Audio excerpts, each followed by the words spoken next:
By Mantu बाबू।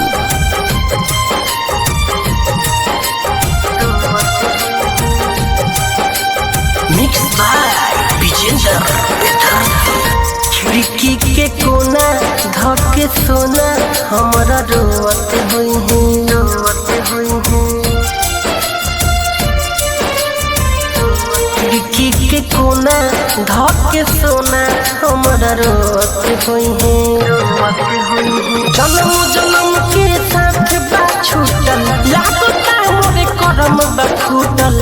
जुदा होके हमसे हमरे जान ना सोते हुई है। खिड़की के कोना धके सोना हमारे रोवत हुई है, रोवत हुई है।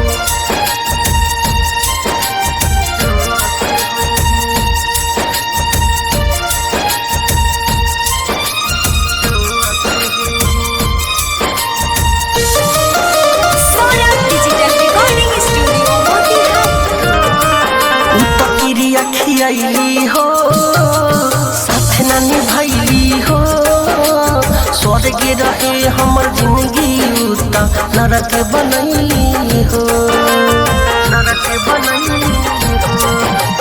क्रिया खियाली हो साथ ना निभाइली हो, स्वर्ग रहे हमर जिंदगी उता नरक बनैली हो, बनैली हो। सगरी दुनिया हमसे बार उठल, शीशा नियम दिल बटूटल। मथवा बधई के अपने हाथ हमके जोहत हुई है। खिड़की के कोना धके सोना हमारे रोवत हुई है।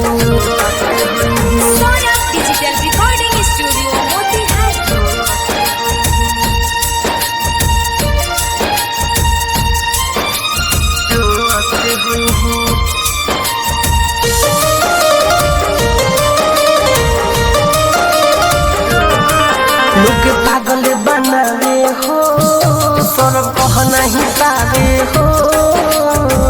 रम पी के मिठुआ तारा गम भुलावे हो, हाँ हाँ हाँ। लोग पागल बनावे हो, सर कह नहीं पावे हो। रम पी के मिठुआ तारा गम भुलावे हो।